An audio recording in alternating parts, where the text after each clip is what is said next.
Corre el año 1945. En la España de la posguerra hay también lugar para dejar atrás el desaliento y se respira cierto optimismo y ganas de progresar. Pero no es así para Isabel. Tras negarse a confesar quién es el padre del hijo que espera, debe aceptar por imposición de su hermano Jaime una boda pactada. Las aspiraciones, los deseos y el ideal de amor de la joven Isabel se desvanecen en cuanto conoce a su sombrío marido, Jacob Cantor, un alemán de oscuro pasado que la recluye tras una boda apresurada en la finca familiar. Isabel, lejos de su ambiente de clase alta, de las fiestas y la vida en sociedad, se tiene que adaptar a la sencillez de los días en el campo y a la soledad a la que ha sido condenada. Por fortuna la acompaña Delia, su soñadora y joven sirvienta, que ha empezado a tener correspondencia a través de la sección de contactos de una revista con un chico de Madrid que muy pronto le propondrá matrimonio por carta. Las dos mujeres cimentarán su amistad mientras preparan el ajuar de Adelia y esperan el nacimiento de Alejandra. Mientras los demás bailan, la última novela de Ángela Balvey, publicada en Destino. Buenos días, Ángela, y bienvenida al plató de Periodista Digital. Muchas gracias, buenos días. ¿Qué se esconde detrás de la novela? ¿Cuál es el origen de esta? ¿Qué es lo que te empuja a escribirla? Pues lo que me empuja a escribirla fundamentalmente son... hay dos líneas que, aunque no son la trama, digamos, de la novela, sí que subyacen ahí, y que es la importancia de la correspondencia escrita, por supuesto, en la época, en los años 40, en la posguerra, y también la importancia de la confección del ajuar de las muchachas populares, de las clases populares, ¿no? Entonces, en esta novela hay una visión de la parte alta de la sociedad y de la parte más baja, y cómo ambas sobreviven, en el caso de las mujeres, que además son las protagonistas, en esa España absolutamente desolada y devastada de la posguerra, cuando a la vez Europa estaba saliendo de la Segunda Guerra Mundial, estaba la Segunda Guerra Mundial concluyendo, y España ya llevaba unos años tratando de olvidar su propia guerra, ¿no? Entonces la situación de miseria era total, pero era total en España y era total también en el resto de Europa, que no olvidemos que había sido castigada o fustigada con una de las contiendas bélicas más devastadoras de la historia de la humanidad, ¿no? Es un contexto muy interesante, qué duda cabe. Has hablado del ajuar, le dedicas la novela a tu madre, porque sí, dices que... Bueno, mi madre es más joven, evidentemente, que esos personajes, pero bueno, ella es heredera de esa tradición de la mujer española, que decía que tenía que confeccionar su ajuar, que era la cosa, era de alguna manera bordar un ajuar o coser un ajuar era como componer los sueños de una muchacha para su vida adulta, lo que sería su familia y lo que sería su futuro. Y luego has hablado de las cartas también. En la novela aparecen muchísimas cartas. No es una novela epistolar, pero tiene mucho de esto, ¿no? No es epistolar, porque yo tengo un cierto prejuicio absurdo, porque luego me encantan las novelas epistolares bien hechas, son maravillosas, ¿no? Porque te dan una visión íntima del personaje, es lo que se pone en una carta no se pone en ningún otro sitio, y desde luego nosotros en nuestros tiempos de WhatsApp y de emails con faltas de ortografía no lo ponemos, ¿no? Antes, sin embargo, la gente, a pesar de que escribía con faltas de ortografía también, que eso siempre ha existido, ¿no? Sí. Pero ponía trozos de su alma, ¿no? En la correspondencia, ¿no? Y eso es enormemente valioso para una historia, para contar una historia. En las postales también, ¿no? Antes, sí. Efectivamente, las postales, todo lo que... Además había una relación, yo creo verlo así, entre el pensamiento que se transmite a través de la mano directamente al papel, ¿no? Esa relación material que ahora ya no existe, porque tecleamos y a veces en teclados incluso digitales, que no son ni siquiera físicos, y eso para mí supone como una ruptura entre el mensaje y lo que se transmite, ¿no? Hay como un filtro que seca y que esteriliza ese mensaje que se quiere transmitir, y sin embargo en la carta eso no existía, esa barrera no existía, era un sentimiento más puro, a pesar de que había muchas fórmulas impostadas y circunloquios puramente formales, ¿no? Sin embargo había algo, se transmitía una parte muy íntima de la personalidad del corresponsal, ¿no? Acabas de decir que te gustan mucho las novelas epistolares. Yo he recordado una de mis novelas favoritas, que es epistolar también, Querido Miguel, de Natalia Ginzburg. ¿Qué novelas epistolares tienes en la mente? Bueno, ahora cuando te estaba diciendo esto, pensaba en las amistades peligrosas, en el que en francés tiene otro título, como bien sabes, y que transmite, claro, tiene una viveza extraordinaria, y para el contexto de la época esa novela es como, precisamente al tener la base epistolar, tiene un material vivo y fulgente del que carecen otras obras contemporáneas suyas, ¿no? La novela transcurre entre el año 1945 y 1949. Sí. Está dividida en 3 partes, es un narrador omnisciente. ¿La estructura la tenías definida, planificada desde el principio, o fue surgiendo un poco al albur de la escritura? ¿Cómo planificas tú tus novelas? Yo sí me hago un plan, porque yo creo que un escritor que no tiene plan y ya tiene una cierta edad no tiene oficio, ¿no? Entonces yo creo que la improvisación a mí ya no me cabe. Me cabe tener una estructura y luego no ser rígida, porque las estructuras rígidas son lo peor que uno puede tener en la vida, en las novelas y en todo, ¿no? Pero tener un plan siempre es bueno. Es una fórmula maestra en la que tú decides que las cosas van a ser así, y eso te da una calma, te da una visión también de la historia, y te la encaja, digamos, en una pues eso, en un esquema que está articulado y que tiene sentido, ¿no? Entonces luego tú vas escribiendo y las cosas pues se van cambiando sobre la marcha, o lo que va dando, como dicen las amas de casa o lo que decimos cuando hacemos la comida. ¿Cuánta sal? Pues lo que pide, ¿no? Lo que te pide de sal, ¿no? Pues eso es lo que pasa con la novela. Yo sí que tenía una estructura pensada y luego pues eso, me adapto a lo que... Me figuraba además que tendrías una estructura pensada no solo por la novela en sí, sino porque tú, aparte de escribir novelas, que además eres una escritora bastante prolífica, eres periodista también. No, prolífica, no soy nada prolífica. Bueno, publicas novelas con cierta regularidad. Tienes bastantes.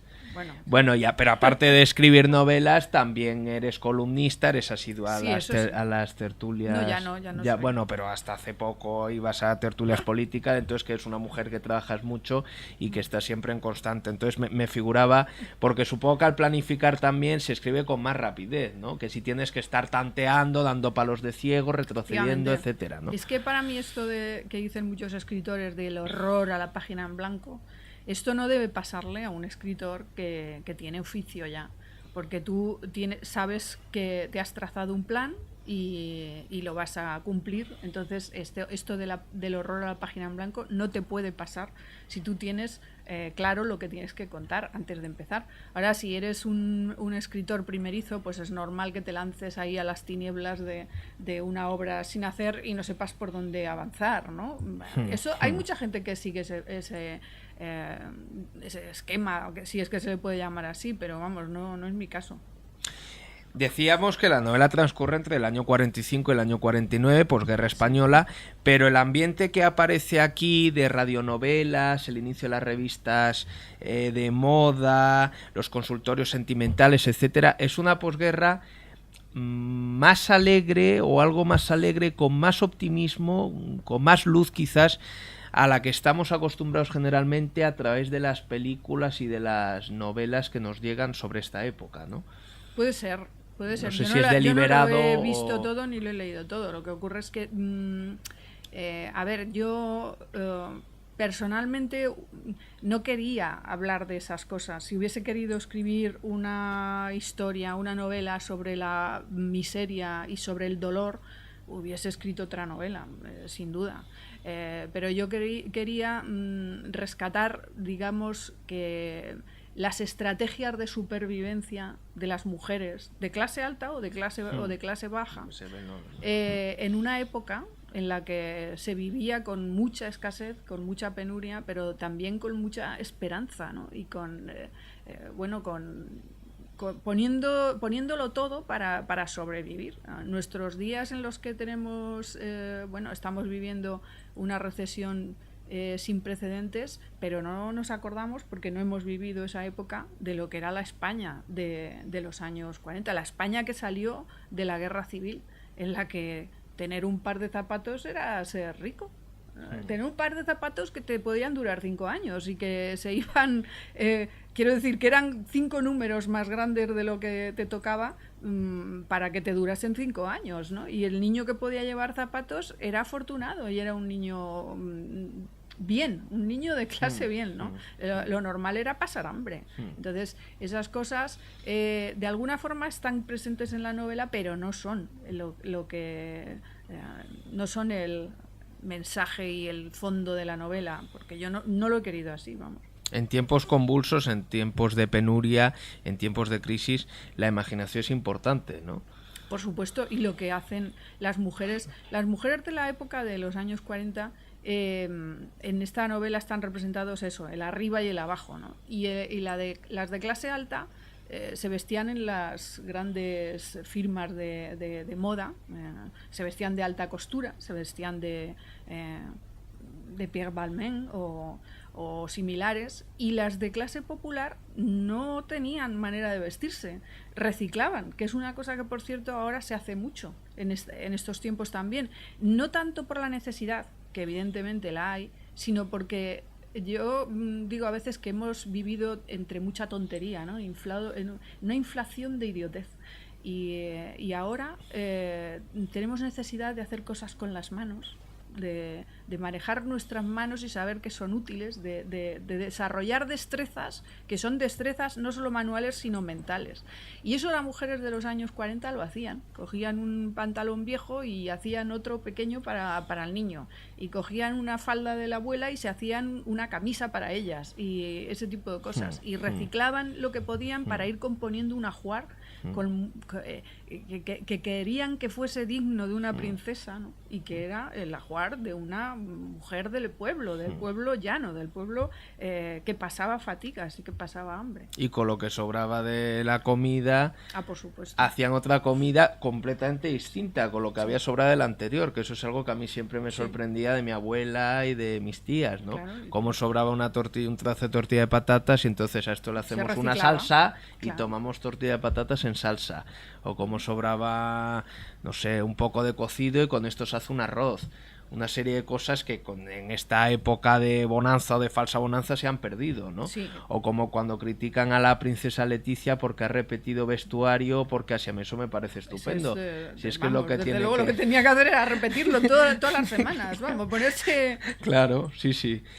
Novela sobre la amistad también, este es uno de los temas de la novela. Por supuesto, la amistad femenina, que es algo muy difícil, porque a las mujeres nos han enseñado a ser competidoras unas de otras y no a ser amigas. Entonces, yo creo que el mundo sería mucho, mucho mejor, realmente, si las mujeres descubriésemos que podemos ser amigas unas de otras y no tenemos por qué ser rivales, ni tenemos por qué estar siempre compitiendo con las demás. Pero, bueno, supongo que eso está en nuestro ADN. Cuando teníamos que pelearnos porque el cazador que venía a la caverna y repartía las proteínas en forma de carne, a ver quién las pillaba, ¿no? Entonces, pues supongo que eso está muy arraigado en las mujeres. Pero cuando la amistad femenina se cimienta, es algo maravilloso, ¿no? Y en este caso surge una amistad entre dos mujeres de clases muy distintas que ni siquiera tienen en consideración que eso pueda ser una amistad, porque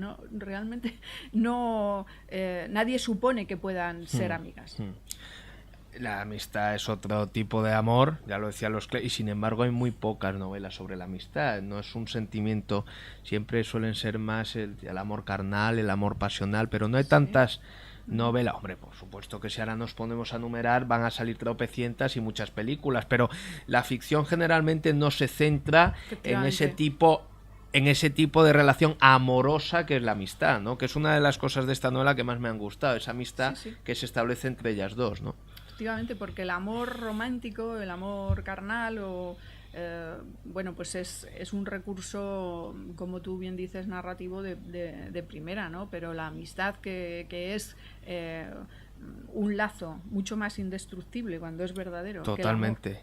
El amor la mayor parte de las veces, desgraciadamente, aunque yo quiero creer que no siempre, pues es un poco un sentimiento que nace, crece, se desarrolla y puede morir. Y puede morir además en fatales circunstancias, ¿no? Muy funestas, valga la redundancia, ¿no? Sin embargo, la amistad cuando es auténtica es un sentimiento que puede durar toda la vida.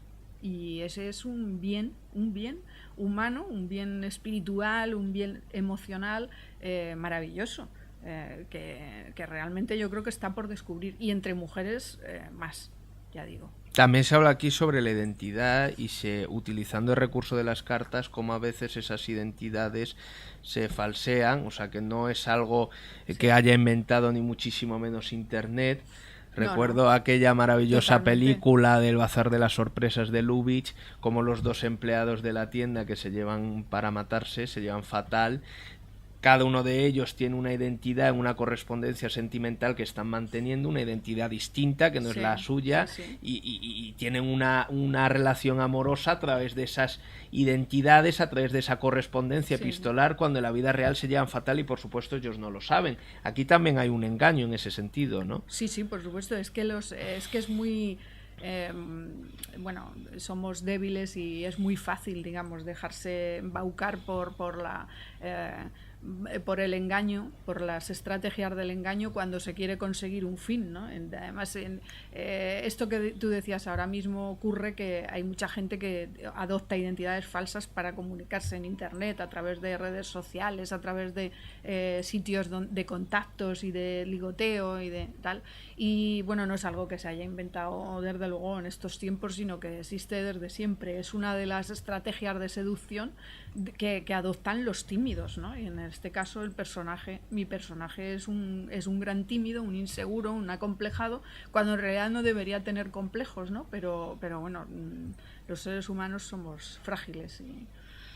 En la novela aparecen numerosos personajes históricos, o sea, el contexto histórico está muy bien definido, está muy bien plasmado. Tú ya habías escrito sobre el franquismo, sobre el tardofranquismo, bueno, creo recordar el mismo año que muere Franco, en La ciudad del diablo, el año 75, que es una novela ya que yo creo que bastante anterior a esta, ¿no? 3 o 4 novelas, ¿no? Sí, es del 2005. Sí, fíjate creo. Cómo pasa el tiempo. Esa la leí entonces cuando la publicaste también. Bueno, me figuro que ya como habías hecho no es la primera vez ni mucho menos que escribes sobre un tiempo que no es el tuyo, esto habrá sido para ti más sencillo, ¿no? Aparte eres periodista también. O sea que ¿cómo pero ha sido? Sin título, quiero decir. Ya, bueno, has ejercido, intrusa, bueno, bien, pero como ha sido toda la vida, ¿eh? Y como es en Francia, que en Francia cualquier persona de cualquier carrera que lleve 2 o 3 años ejerciendo como periodista se le da un carnet de periodista. Pues y yo como no lo tengo sido... ni siquiera, pero bueno. En Francia lo tendrías. Pero la documentación de la novela ha sido muy exhaustiva, ha sido muy ardua, te has tenido que... Sí, yo siempre me documento bien, leo mucho. Sí, porque estoy pensando también en aquella que escribiste sobre las mafias rusas, esa novela No, aprendo. Para mí una novela es un máster. Yo hago mi pequeño máster, nadie me da el título, pero tengo la gran satisfacción de haber aprendido por el camino, que eso es fundamental, porque claro, a veces piensa uno, bueno, voy a escribir una novela para enseñar todo lo que sé, ¿no? Pero yo escribo las novelas para aprender todo lo que puedo, que a veces es mucho y a veces es menos de lo que yo quisiera, ¿no? Y me he documentado, he leído muchísimo. Yo siempre, antes de escribir una novela, como te digo, pues hago un trabajo de estudio y de investigación y luego lo olvido. Y luego ya un día me pongo y escribo mi novela. Eres poeta, columnista, novelista, ¿con qué disfrutas más? Pues yo soy catacaldos, como diría mi abuela, y me Qué bonita gusta, palabra. Sí, y me gusta todo. Yo creo que en esta vida solo tenemos que hacer, siempre que podamos permitirnoslo, claro, las cosas que nos gustan, ¿no? Entonces, si no me gustase escribir novelas, no las escribiría, y los artículos igual, y la poesía que te voy a contar, ¿no? Si no te gusta escribir poesía, es que eres un engendro. O sea, si escribes poesía y no te gusta escribirla, es que eres un fenómeno de circo, ¿no? Entonces, yo creo que hay que disfrutarlo todo, y yo por lo menos eso intento. Unas cosas que me gustan de tus columnas es que siempre suelen tener bastante humor. ¿Qué tiene que tener una columna para ser buena?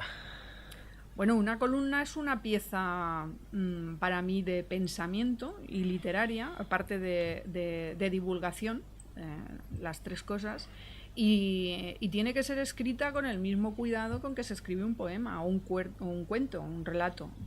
Tiene que ser una pieza de orfebrería del lenguaje y del pensamiento. Entonces, yo lo que no soporto son las columnas de vaciedades, como diría aquel, de tonterías y vanas y cortas y pegas de otras, ¿no? Que de esto hay mucho. Tiene que tener también un estilo propio.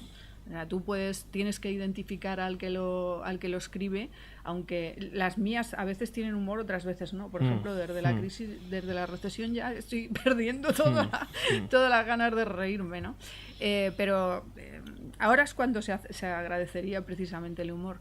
Pero bueno, esa cosa de tener un estilo es también un marchamo que la columna debería tener.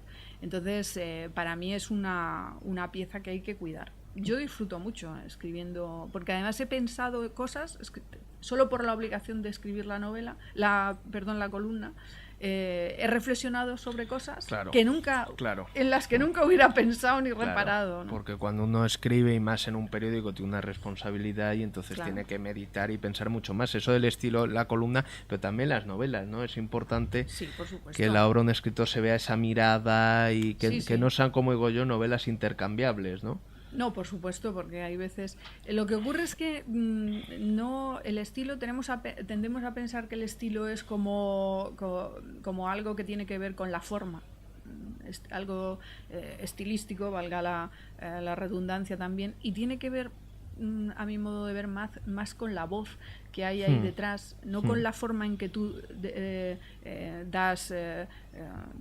ensamblas esa voz, sino pues esa corriente profunda y subterránea que subyace debajo de las palabras, ¿no? ¿Y estás escribiendo ahora otra novela o no? Sí, yo siempre estoy escribiendo, porque además ahora estoy aprovechando he pensado que mejor que me dedique a escribir unas historias que tengo por ahí siempre rondando y que están haciendo cola siempre, ¿no? Pero no puedes decir nada con lo que estás, ¿no? No, yo voy a escribir, aunque solo sea para consumo personal, voy a escribir la continuación de esta novela. Porque hay cosas que no han quedado para mí resueltas. Se hubiera necesitado otros cientos de páginas y ya hubiera sido una novela un poco voluminosa. Y entonces quiero darle continuación porque tengo curiosidad. Pues muchísimas gracias, Ángela Balvey. Mientras los demás bailan, la última novela de Ángela Balvey, publicada en Destino. Muchísimas gracias. Muchas gracias.